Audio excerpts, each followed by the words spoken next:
राधा नासिर अब्बास अभी इमरान खान साहब से मुलाकात करके अडयाला जेल से बाहर निकल रहे हैं। अभी हम इनसे खसूसी गुफ्तगू करेंगे। रहमान रहीम, अस्सलाम अलैकुम रहमतुल्लाहि व बरकातुहू। आज बहुत ज़्यादा गदों के बाद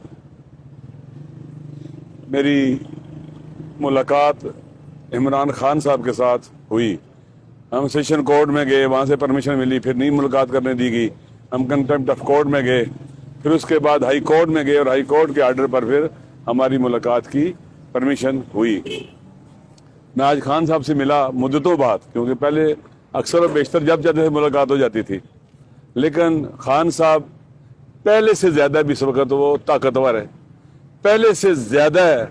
वो अपने अफकार, नज़रियात और राह पर वो डटा हुआ है, उन पर ईमान और बावर यकीन रखता है। पहले से ज़्यादा खुदा पर ईमान में इजाफा हुआ है, अल्लाह पर तवक्कुल बढ़ा है, हिम्मत बढ़ी है, शुजात बढ़ी है, बहादुरी बढ़ी है और उम्मीद भी बढ़ी है। वो इस जदोजहद को आज़ादी की जदोजहद कहते हैं।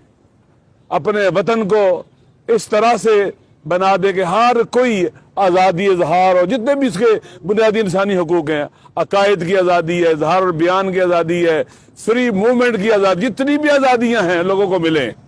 हमारे अदलिया और इदारे बावकार हों, हमारी पार्लियामेंट बावकार हो, वहाँ जो लोग बैठे हों वो अवाम के हकीकी नुमाइंदे हों। पैसों के जरिए, करप्शन के जरिए, फसाद के जरिए, ज़बरदस्ती लोगों को डरा धमका कर वोट लेकर पार्लियामेंट में ना जाएं, धांधली के जरिए ना जाएं। आज़ाद करना है, तमाम इदारों को आज़ाद करना है। और ये जंग आज़ादी की जंग है, वतन की आज़ादी की। वतन को उसका वो जो मकाम दुनिया के अक़वाम और ममालिक में होना चाहिए, उस मकाम तक पहुँचाने के लिए तो बहुत वो पुर उम्मीद भी है माशाअल्लाह।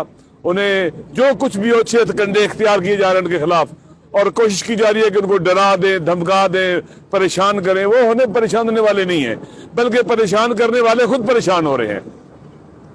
वो गोलियां उनको मारी गई, वो नहीं डरे। जेल में लाया गया, नहीं डरे, और कहते थे कि 2 दिन भी जेल में नहीं गुजार सकेगा। वो बहादुर इंसान है, खुदा पर मजबूत ईमान रखता है, अल्लाह पर तवक्कुल रखता है। और आखिरी बात जो हुई तो उन्होंने कहा कि लोगों को पैगाम दे देना कि हम आज़ादी के लिए उठे हैं। ये आज़ादी की जंग है, ये इलेक्शन, ये वो इलेक्शन है जो वतन को आज़ाद करेगा, गुलामी की से निजात दिलाएगा। गैरों के गुलाम बन के रहना ये कुरान के खिलाफ है। सिर्फ गुलामी अल्लाह की और किसी की गुलामी नहीं है।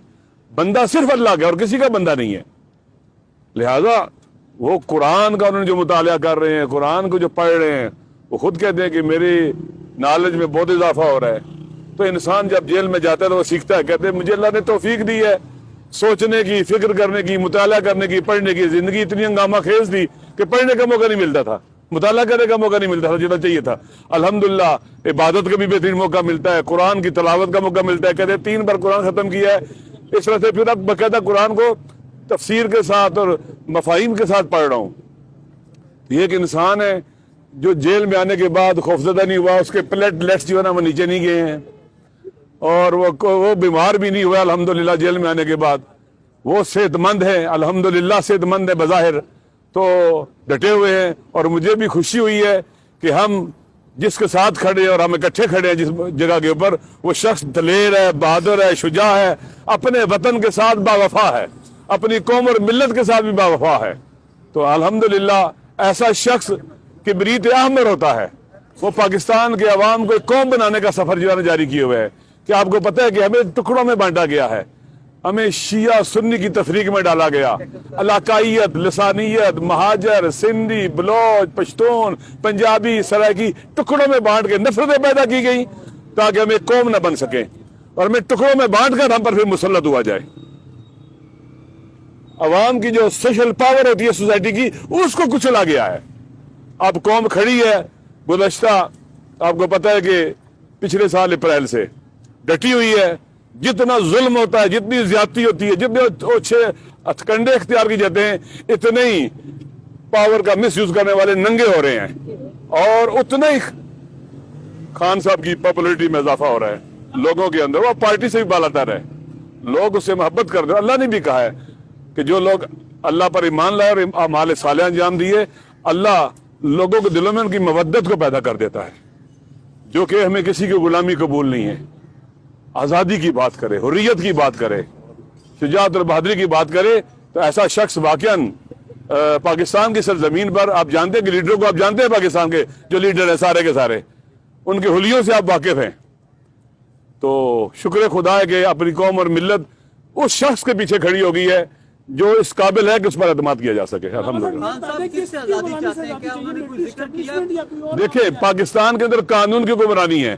ہر وہ فورس جو لاقانونی پھیلاتی ہے اس سے آزادی ہے. پاکستان کے اندر آئین کی حکمرانی چاہیے, قانون کی عملداری, آئین کو جنہوں نے مار بن سے آزادی, عالمی قوتوں سے آزادی, ان کے ہمارے امور میں دخالت سے آزادی. ہم ان کے ساتھ لگ کے اپنے پاکستان کو تباہ برباد کیا ہے. پہلے ٹوٹا ہے, اب باقی ماندہ پاکستان دیکھیں جنگ کی حالت پیش کر رہا ہے, تباہ برباد ہے, معاشی طور پر, سیاسی طور پر بحران ہے, سیکورٹی کے مشکلات اور مسائل ہیں جن کے ساتھ ہم کھڑے ہیں. ان سب سے آزاد ہوں تاکہ پاکستان کے عوام طے کرے کہ ہم نے کس طرف جانا ہے. پاکستان کے عوام طے کرے کہ ہماری منزل کیا ہے, راستہ کیا ہے, ہم نے ادھر جانا ہے. نہ یہ کہ ہمارے لیے باہر سے طے ہو جائے اور وہ فیصلہ کرے اور ہم جناب ان کے غلاموں کی طرح سر جھکا کے اس پر عمل کریں. میرے خیال میں نہ یہ قرآن اجازت دیتا ہے, نہ سنت, نہ انبیاء اولیاء خدا, نہ ہمارے شہداء اور وہ عظیم لوگ جو ہمارے پیشرو تھے, کوئی بھی نہیں اجازت دیتا کہ ہم غلامی کی توق گلے میں ڈال کر سر جھکا کر ان ظالموں کے پیچھے چلیں جو غزہ کے بچوں کے قاتل ہیں. امریکہ غزہ کے بچوں کا قاتل ہے, اسرائیل غزہ کے بچوں کا قاتل ہے. اس نے کہا تھا ہم اسرائیل کو تسلیم نہیں کریں گے, امریکہ کو کہا تھا کہ آپ غلامی قبول نہیں کریں گے. آج آپ دیکھ لیں غزہ میں کون قاتل ہے. 30,000 کے قریب بچوں کا, عورتوں کا اور مردوں کا بے گناہوں کا قاتل اسرائیل. اس کے ساتھ آپ سماجی تعلقات قائم کرنا چاہتے تھے جو قاتل ہے. اور امریکہ جو اس کو اسلحہ بھیج رہا ہے, جہاز دے رہا ہے, توپیں دے رہا ہے, سب کچھ دے رہا ہے اس کو اسلحہ. اور امریکی کمانڈ اینڈ کنٹرول سینٹر وہاں بنا ہوا ہے غزہ کے لوگوں کو مارنے کے لیے, ان بچوں عورتوں کو مارنے کے لیے. تو ان سے آزادی. عرب حکمران ان کے غلام ہیں. دیکھیں سب کچھ رکھنے کے باوجود ان کے ہاتھ بندھے ہوئے قیدیوں کی طرح ہے, وہ غلام ہیں. وہ امریکہ کے مقابلے میں غزہ کے مظلوموں کی حمایت نہیں کر سکتے. اس لیے آزادی وسیع معنی رکھتی ہے, اور انشاءاللہ ہم آزادی کے سفر میں اکٹھے ہیں اور خون کے آخری قطرے تک, آخری سانس تک اس راستے پہ چلتے رہیں گے. شکریہ. علامہ صاحب, ایک یہ 8 فروری انتخابات کے تناظر میں آپ کے ساتھ کوئی بات ہوئی اور کیا؟ دیکھیں, کہا یہ انتخاب آزادی کے لیے, یہ انتخاب آزادی کی جدوجہد کا ایک حصہ ہے. لہٰذا اس انتخابات میں بھرپور شرکت کرنی ہے, نہیں ڈرنا ہے, ووٹ ڈالنا ہے. یہ مرحلہ ہے ان لوگوں کو مایوس کرنے کا جو مایوس کرنا چاہتے تھے عوام کو کہ خان کے اوپر پابندیاں لگا دی گئی ہیں, جیل ڈال دیا گیا ہے, بلہ چلا گیا ہے, فلاں چلا گیا ہے, تاکہ لوگ مایوس ہو اور ووٹ نہ ڈالیں. نہیں, نکلنا ہے, مایوس ہونے والوں کو مایوس کرنا ہے. اور یہ آپ کا قانونی حق ہے پاکستان کے عوام کا, حق کے انتخاب. یہ جیسے ٹو لیو ہے نا, یہ حق ہے انسانوں کا کہ انتخاب بھی ان کا رہے. لہذا اس سے کوئی ان کو نہیں چھین سکتا. نکلے گھروں سے باہر, ووٹ ڈالیں اور ظلم کی دیواروں کو دھکا اور دیں.